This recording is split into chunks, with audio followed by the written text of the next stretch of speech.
चलिए, दीपक chemistry classes की ओर से यूनिट 15 पॉलीमर का आप लोगों को वीडियो ऑनलाइन क्लास में दे रहे हैं। आप लोग पूरा देखें, इसका लाभ उठाएं। यूनिट 15 में बच्चे लोग हम लोग पढ़ेंगे पॉलीमर किसे कहते हैं, बहुलक किसे कहते हैं। देखिए, बहुलक क्या है? जब एक से अधिक समान या असमान छोटे छोटे अणु आपस में जुड़कर बड़े अणु का निर्माण करता है, इसी को हम लोग कहते हैं पॉलीमर।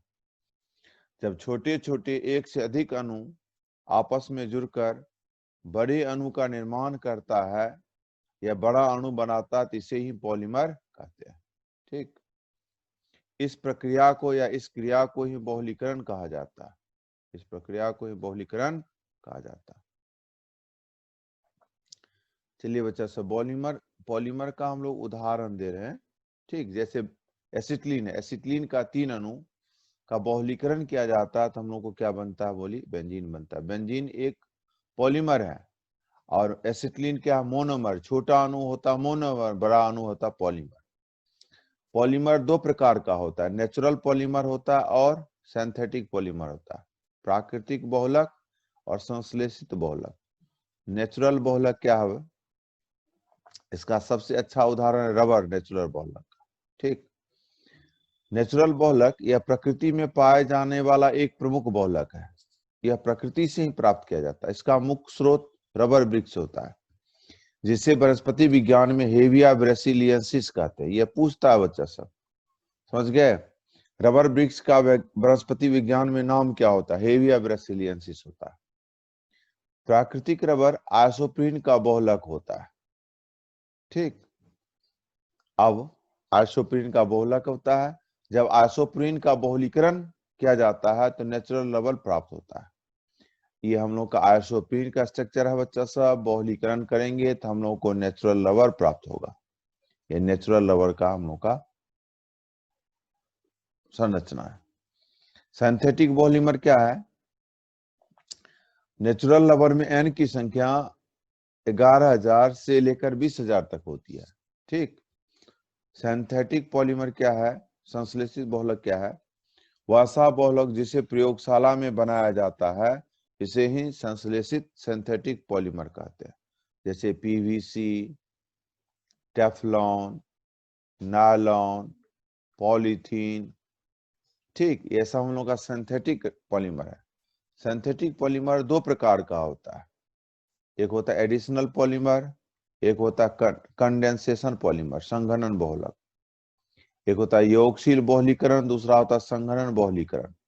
एडिशन बहुलीकरण क्या होता है?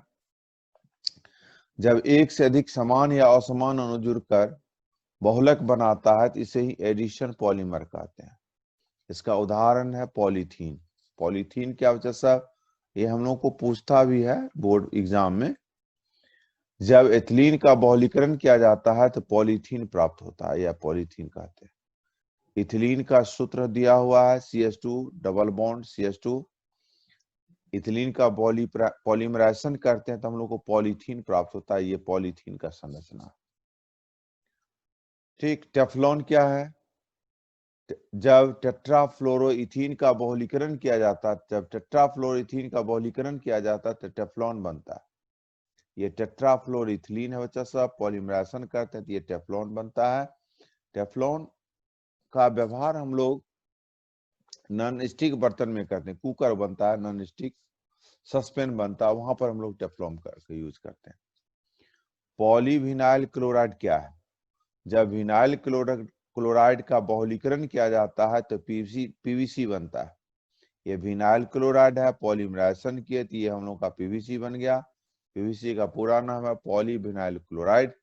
पीवीसी का यूज हम लोग होम पाइप में करते हैं, दरवाजा बनता है, बहुत सारा इसका चेयर बनता है, पीवीसी का यूज किया जाता है। पॉलिस्टर क्या है?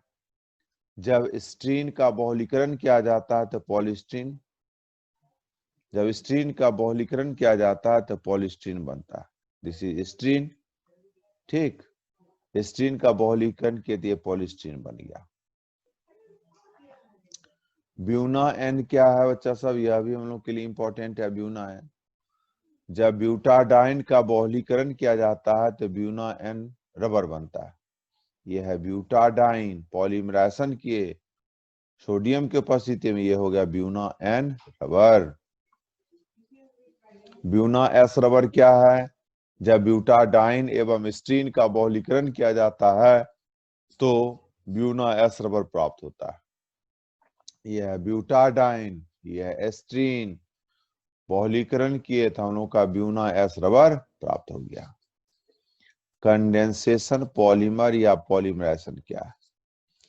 जब दो या दो से अधिक अणु संघनित होकर बड़े अणु बनाता है तो इसे ही कंडेंसेशन पॉलीमर कहते हैं या पॉलीमराइजेशन कहते हैं। इसका उदाहरण है बेकेलाइट। जब फिनॉल एवं फॉर्मल्डिहाइड के अणु का बहुलीकरण किया जाता है तो बेकेलाइट बनता है। ये हो गया फिनॉल, ये हो गया फॉर्मल्डिहाइड, बहुलीकरण किया गया बेकेलाइट। बेकेलाइट भी उपयोगी होता है सर। मोबाइल का ढक्कन, रेडियो का ढक्कन देखते हैं, इसका नट बोल्टू भी मोटरसाइकिल में बहुत सारा मोड गार्ड लगा हुआ आता है, बेकेलाइट का होता है। नायलॉन क्या है? नायलॉन एक पॉलीएमाइड रेशा है बच्चा सब। यह दो तरह से बनाया जाता है। एक होता है नायलॉन 66, यह भी नायलॉन ही है। जब एडिपिक एसिड एवं हेक्सामिथिलीन के अणु का बहुलीकरण किया जाता है तो नायलॉन 66 बनता है। ये हुआ एडिपिक एसिड, ये हुआ हेक्सामिथिलीन डायमीन। ठीक, पॉलीमराइजेशन किए तो हम लोग का हो गया नायलॉन 66। नायलॉन 66 बहुत ही उपयोगी होता है। इसका डोरी बनाया जाता है, पैरासूट बनाया जाता है, ब्रश बनता है, बहुत जगह इसका दैनिक जीवन में उपयोग किया जाता है। नायलॉन 6 क्या है? नायलॉन 6 भी नायलॉन ही है बच्चा साहब, दो तरह से है, नायलॉन 66 नायलॉन 6। जब कैप्रोलैक्टम को गर्म किया जाता है तो 6 एमिनो हेक्सोनोइक एसिड बनता है। इसका बहुलीकरण करने पर नायलॉन 6 बनता है। यह कैप्रोलैक्टम है, गर्म किए 6 एमिनो हेक्सोनोइक एसिड, पॉलीमराइजेशन किए 6 एमिनो हेक्सोनोइक एसिड का, नायलॉन 6 बना। पॉलिस्टर क्या है? इसे सर्वप्रथम इंग्लैंड में बनाया गया था। ऑब्जेक्टिव में आता भी है। पॉलिस्टर का निर्माण या उत्पत्ति कहां पर हुई थी? इंग्लैंड में हुआ था। पॉलिस्टर को टेरलिन भी कहते हैं। ठीक, पॉलिस्टर क्या है? एक टेरलिन भी है, कपड़ा आता, क्लॉथ आता। अब तो कम इसका प्रचलन है, लेकिन पहले समय में इसका पूरा प्रचलन था। यह बहुत टिकाऊ होता था, कम खर्च में अधिक टिकाऊ होता था, अधिकांशतः लोग यह पहनते थे। लेकिन इसका साइड इफेक्ट स्किन प्रॉब्लम आने लगा तो इसको धीरे धीरे लोग त्याग कर दिया, पूरा कॉटन का कपड़ा यूज करता है। तो पॉलिस्टर या किसका उत्पत्ति इंग्लैंड में हुआ था। पॉलिस्टर को टेरलिन भी कहते हैं। जब डायमिथाइल टेरेथलेट एवं इथिलीन ग्लाइकॉल का बहुलीकरण किया जाता है तो पॉलिस्टर बनता है, जिसे टेरलिन या डेक्रॉन भी कहते हैं। देखिए, दिस इज ए टेरेथलेट, ये हम लोग का है इथिलीन ग्लाइकॉल, पॉलीमराइजेशन कर दिए, हम लोग का क्या प्राप्त हो गया? टेरलिन या डेक्रॉन। ये इसका संरचना है। मेलामाइन फॉर्मल्डिहाइड प्लास्टिक बहुत ही मजबूत होता है बच्चा सब। मेलामाइन फॉर्मल्डिहाइड प्लास्टिक, जब मेलामाइन एवं फॉर्मल्डिहाइड अभिक्रिया का रेजिन बनाता है, इस रेजिन का बहुलीकरण करने पर मेलामाइन फॉर्मल्डिहाइड प्लास्टिक बनता है। ये बहुत ही मजबूत होता है। बाजार में देखिएगा, मेला में बहुत सा प्लास्टिक का बाल्टी आता है, ठीक, पानी रखने वाला टब आता है, उस पर चढ़ करके इसका बर्तन आता खाने वाला, उठा पटक देता है, फिर भी वो नहीं टूटता है। मेलामाइन फॉर्मल्डिहाइड है। ये मेलामाइन है, ये फॉर्मल्डिहाइड है। पहले मिड स्टेज में, सेकेंड स्टेज में हम लोग को रेजिन बनता है। रेजिन का पॉलीमराइजेशन करते हैं ना, तो हम लोग को मेलामाइन फॉर्मल्डिहाइड प्लास्टिक बनता है। इसका संरचना है, दिमाग में आप लोग सेट करेंगे।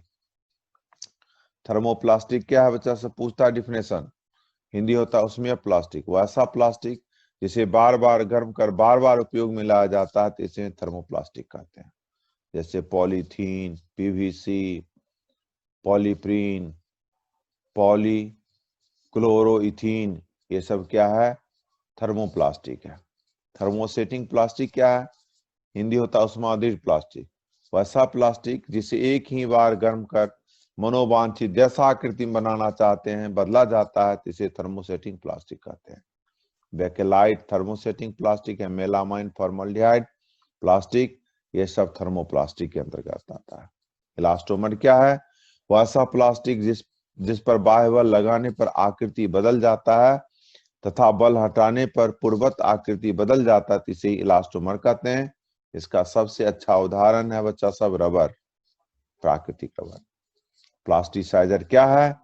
प्लास्टिसाइजर का काम है हार्ड प्लास्टिक को, कठोर प्लास्टिक को मुलायम करने का काम है, उसी को प्लास्टिसाइजर कहते हैं। वैसा रासायनिक पदार्थ जो कठोर प्लास्टिक को मुलायम करता है, इसे ही प्लास्टिसाइजर कहते हैं। ये प्लास्टिसाइजर का संरचना है बच्चा सब डायआइसोऑक्सिल थैलेट, ये प्लास्टिसाइजर है। इसका काम है कठोर प्लास्टिक को मुलायम करने का काम आता है। बायोडिग्रेडेबल पॉलीमर क्या है? जैव निम्नीकरणीय बहुलक, जैव निम्नीकरणीय बहुलक। वैसा प्लास्टिक या पॉलीमर जो मृदा मतलब होता है मिट्टी, सॉइल एवं जल को प्रदूषित नहीं करता है तथा मिट्टी में सड़ जाता है, इसे ही बायोडिग्रेडेबल पॉलीमर कहते हैं। इसका मुख्य उदाहरण है PHBV, poly beta hydroxy butyrate, को बीटा हाइड्रोक्सी वेलेट्रेट, बहुत ही पूछता ऑब्जेक्टिव में भी। नायलॉन 2, नायलॉन 6, यह भी बायोडिग्रेडेबल पॉलीमर है। नॉन बायोडिग्रेडेबल पॉलीमर अजैव निम्नीकरणीय बहुलक, यह जो है ना सड़ता नहीं, गलता नहीं है, ये सॉइल को, मृदा को, जल को प्रदूषित करता है। तो परिभाषा सुनिए, वैसा बहुलक या प्लास्टिक जो मृदा को प्रदूषित करता हो, तो इसे ही नॉन बायोडिग्रेडेबल पॉलीमर कहते हैं। जैसे पॉलीथीन, पॉलिस्टर, पीवीसी, ईटीसी। यहीं पर हम लोग का यूनिट 15 पॉलीमर समाप्त होता है। आप लोग इस पूरे वीडियो को देखें, इसका लाभ उठाएं, ठीक। और दीपक केमिस्ट्री क्लासेस की ओर से आप लोगों को पूरा हेल्प दिया जा रहा है, हेल्प किया जा रहा है। आप लोग पूरा 12 क्लास के सभी बच्चे जहां पर भी पढ़ते हो, जहां पर भी हैं, पूरा घर में भी हैं, तो आप पॉलीमर पढ़ें। और इसमें भी 3 मार्क्स आपको आता है स्टेट बोर्ड में, अन्य कंपटीशन एग्जाम में भी आता है। इसका पूरा लाभ उठाएं। एक एक लाइन देखिए, एक एक वीडियो देखिए, पूरा एक एक ऑब्जेक्टिव मिलेगा, टोटल शॉर्ट लॉन्ग टोटल मिलेगा। इसका पूरा लाभ उठाएं। यहीं पर यूनिट 15 समाप्त होता है। जय हिंद, जय भारत। पूरा देखिए।